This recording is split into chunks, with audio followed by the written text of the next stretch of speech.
Selamat berjumpa, selamat berbahagia. Semoga dalam keadaan sehat-sehat semuanya.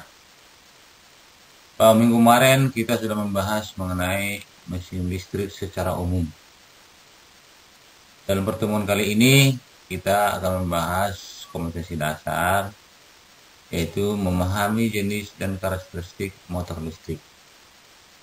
Membedakan jenis dan karakteristik motor listrik. Adapun tujuan yang kami harapkan setelah selesai pembahasan ini, peserta dapat menganalisis jenis motor listrik. Peserta dapat menganalisis jenis generator listrik. Peserta dapat menganalisis karakteristik motor listrik. Peserta dapat menganalisis karakteristik generator listrik. Untuk mencapai tujuan di atas, kali ini kita akan membahas mengenai motor dan generator DC. Struktur internal motor DC dan generator DC adalah sama dan berfungsi berdasarkan hukum induksi Faraday.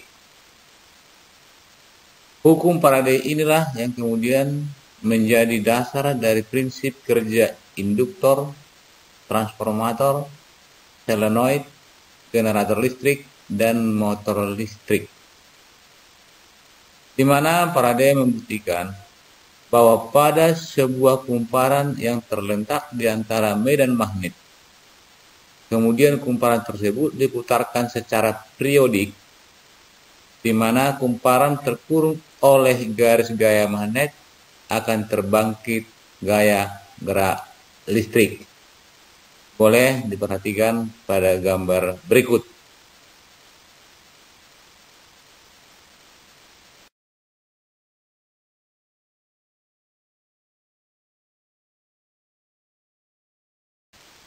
Coba kita perhatikan percobaan Faraday pada ilustrasi gambar di bawah ini. Gambar pertama ada di situ galvanometer. Galvanometer ini nanti akan menunjuk kalau timbul GGL. Ada kumparan, ada magnet batang. Tanda panah artinya menunjukkan arah daripada magnet batang nanti kita gerakkan. Ya. Kalau magnet batang ini kita gerakkan di dalam kumparan yang arahnya arah ke kanan, maka jarum penunjuk galvanometer akan menyimpang ke sebelah kanan. Artinya bahwa pada percobaan ini ada timbul GGL. Pada gambaran kedua juga sama, ada galvanometer, ada kumparan, ada magnet batang. Tanda panah ke kiri artinya arah gerakan daripada magnet itu nanti kita gerakkan. Kalau batang magnet ini kita gerakkan arah ke kiri, maka akan terjadi penyimpangan pada galvanometer arahnya ke kiri. Dengan kata lain, bergeraknya jarum tersebut disebabkan oleh timbulnya gaya gerak listrik pada kumparan yang besarnya gagal induksi rata-rata dapat dilihat dalam persamaan di bawah ini. Ya.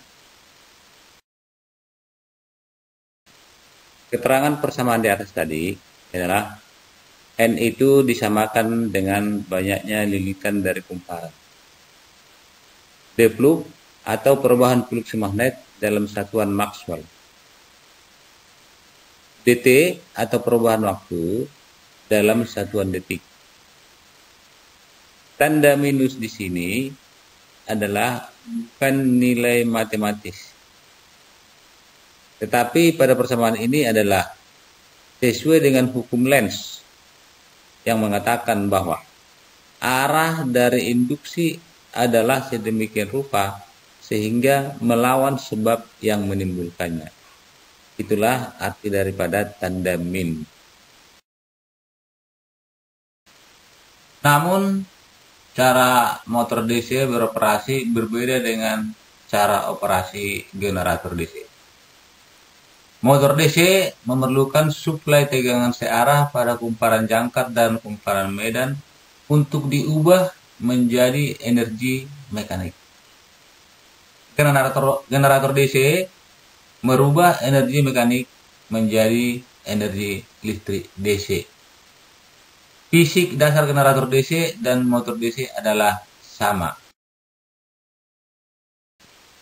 Secara umum dapat kita lihat persamaan dan perbedaan motor dan generator DC.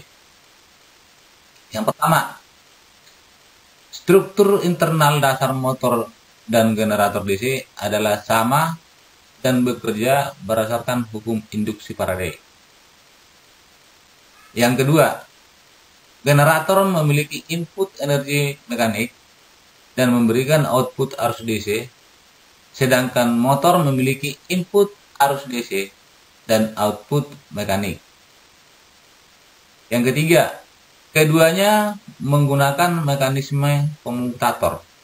Motor DC menggunakan komutator untuk mengubah polaritas medan magnet, sedangkan generator DC menggunakan untuk melawan efek polaritas dan mengubah output dari armatur menjadi sinyal DC. Yang keempat, ini dapat dianggap sebagai perangkat yang sama yang dioperasikan dengan dua cara yang berbeda. Sehingga motor DC dapat difungsikan sebagai generator DC dan sebaliknya. Generator DC bisa difungsikan sebagai motor DC, asalkan sistem penyarahannya menggunakan sikat, bukan menggunakan penyarah elektronik. Inilah sebabnya di pasaran motor dan generator sering dikatakan dinamo.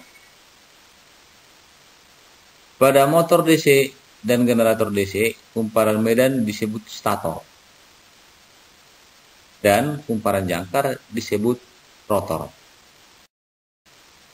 Coba kita perhatikan gambar yang di bawah ini. Di sini ada simbol penggambaran motor arus arah, yaitu tanda M dan ada strip di bawahnya. Sedangkan simbol generator ada tanda huruf G dan ada tanda strip di bawahnya. Ini contoh gambar daripada generator dan motor DC. Lihat pada gambar di bawah ini ada sebuah motor yang sudah dibelah sehingga bagian dalamnya kelihatan. Kalau bagian dalamnya itu kita keluarkan, maka motor ini akan menjadi dua bagian utama. Yang pertama ada rotor. Lihat gambar rotor sebelah kanan ini. Yang kedua adalah stator. Ya. Rotor itu artinya bagian motor yang bergerak. Sedangkan stator artinya bagian motor yang diam. Lihat pada gambar stator paling kanan di bawah, itu ada bagian-bagian daripada rotor. Ada yang dikatakan komutator, ada poros, ada bearing di depan sama di belakang, ada jangkar, ada kumparan, ada alur. Alur ini adalah lubang tempat daripada membuat kumparan. Namun cara motor DC beroperasi berbeda dengan cara operasi generator DC. Motor DC memerlukan suplai tegangan searah pada kumparan jangkar dan kumparan medan untuk diubah menjadi energi mekanik. Generator DC merubah energi mekanik menjadi energi listrik DC. Fisik dasar generator DC dan motor DC adalah sama. Secara umum dapat kita lihat persamaan dan perbedaan motor dan generator DC. Yang pertama, struktur internal dasar motor dan generator DC adalah sama dan bekerja berdasarkan hukum induksi Faraday. Yang kedua, Generator memiliki input energi mekanik dan memberikan output arus DC, sedangkan motor memiliki input arus DC dan output mekanik. Yang ketiga, keduanya menggunakan mekanisme komutator. Motor DC menggunakan komutator untuk mengubah polaritas medan magnet, sedangkan generator DC menggunakan untuk melawan efek polaritas dan mengubah output dari armatur menjadi sinyal DC. Yang keempat, ini dapat dianggap sebagai perangkat yang sama yang dioperasikan dengan dua cara yang berbeda. Coba kita perhatikan gambar yang di bawah ini. Di sini ada simbol penggambaran motor arus arah, yaitu tanda M dan ada strip di bawahnya. Sedangkan simbol generator ada tanda huruf G dan ada tanda strip di bawahnya. Ini contoh gambar daripada generator dan motor DC. Selanjutnya kita lihat gambar ini. Ini ada sebuah motor yang kita black atau belah hingga kelihatan bagian-bagian di dalamnya. Kalau motor ini kita bongkar atau kita pisahkan, maka dia akan terbagi dengan dua bagian utama. Yang pertama adalah bagian stator. Bagian stator ini atau boleh dikatakan rumah motor atau yang dikatakan bodi. Yang kedua ada yang dikatakan rotor. Ya, mana rotor ini adalah bagian yang berputar, sedangkan stator adalah bagian yang diam. Nah, lihat gambar di bawah ini ada bagian-bagian daripada rotor, yaitu ada lamelnya, ada bearingnya, ada jangkarnya, ada alurnya, ada lilitannya.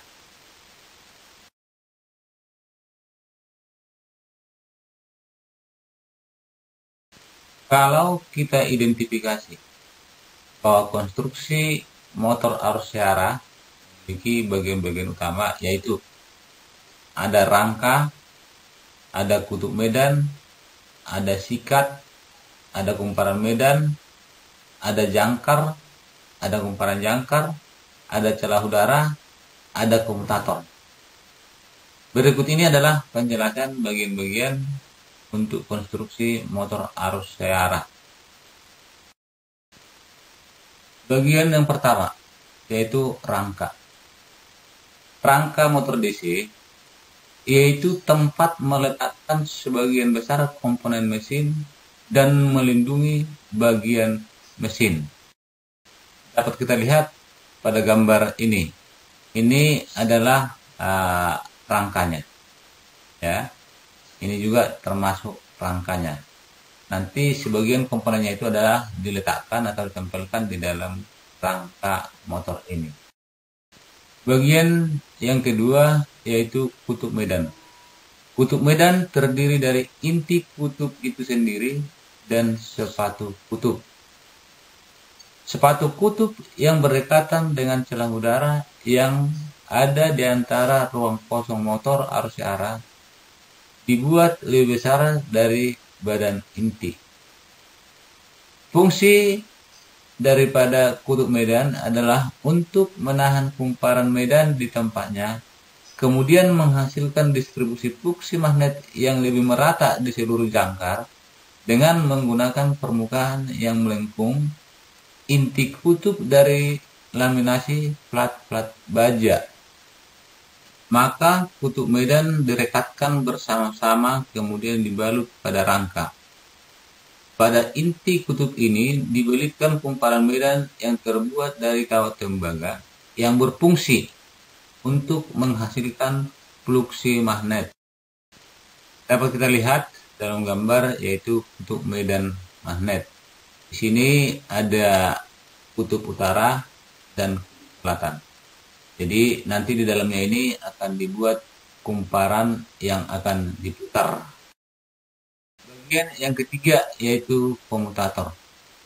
Komutator ini berfungsi sebagai penyarah mekanik yang akan dipakai bersama-sama dengan sikat. Sikat ditempatkan sedemikian rupa sehingga komutasi terjadi pada saat sisi kumparan berbeda. Jangkar dibuat dari bahan ferromagnetik dengan maksud agar kumparan jangkar terletak dalam daerah yang induksi magnetik besar, agar gagal induksi yang dihasilkan dapat bertambah besar. Bagian yang kelima, belitan jangkar. Belitan jangkar merupakan bagian yang terpenting pada mesin arus syarah, berfungsi untuk tempat timbulnya tenaga putar motor. Yang enam, sikat. Sikat ini berfungsi sebagai jembatan bagi aliran arus dengan bebas dan juga memegang peranan penting untuk terjadinya proses komunikasi. Yang ketujuh, celah udara. Ini berfungsi untuk memberikan keleluasan rotor untuk berputar. Dapat kita lihat pada gambar ini adalah rotor daripada generator motor. Ini adalah bagian yang bergerak, di mana ada komutator, ada jangkar, dan ada kumparan.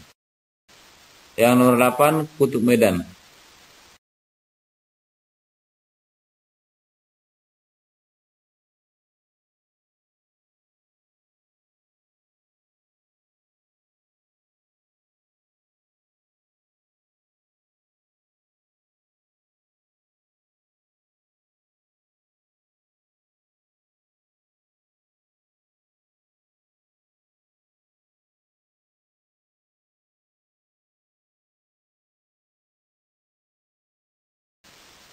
Kita lihat konstruksi dasar daripada generator atau motor DC.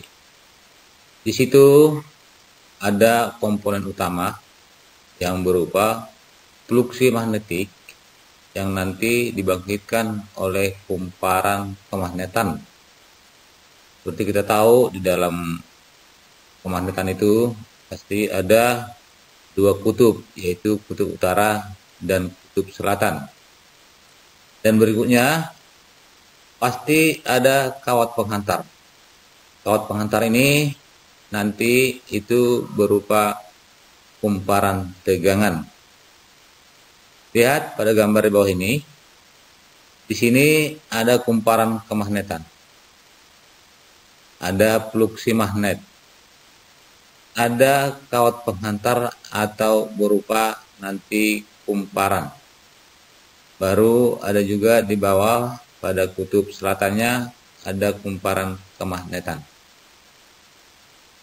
Nanti kumparan ini akan diputar di dalam fluksi magnet ini atau GGM ini. Maka setelah diputar akan timbul yang dikatakan GGM dengan searah perputaran daripada kumparan itu secara periodik.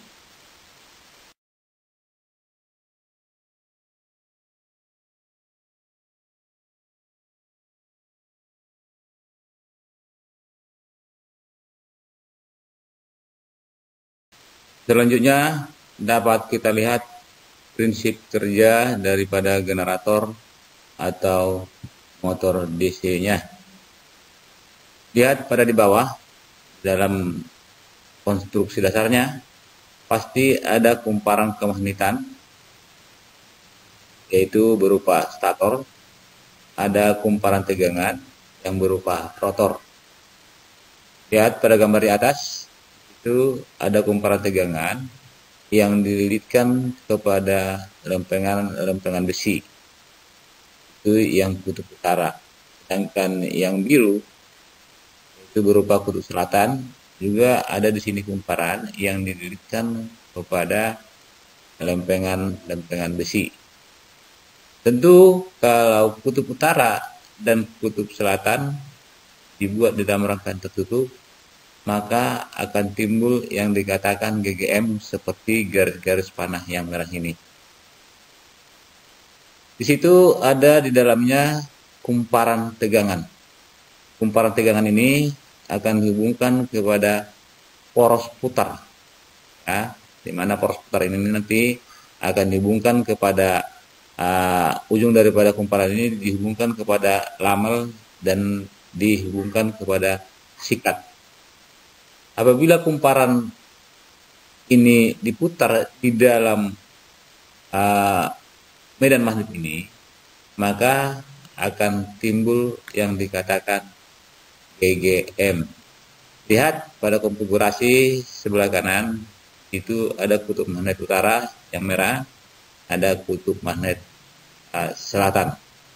Maka kita lihat pergerakannya, kalau sudah kumparan itu diputar di dalam gaya gerak magnet ini, maka akan membangkitkan GGL induksi.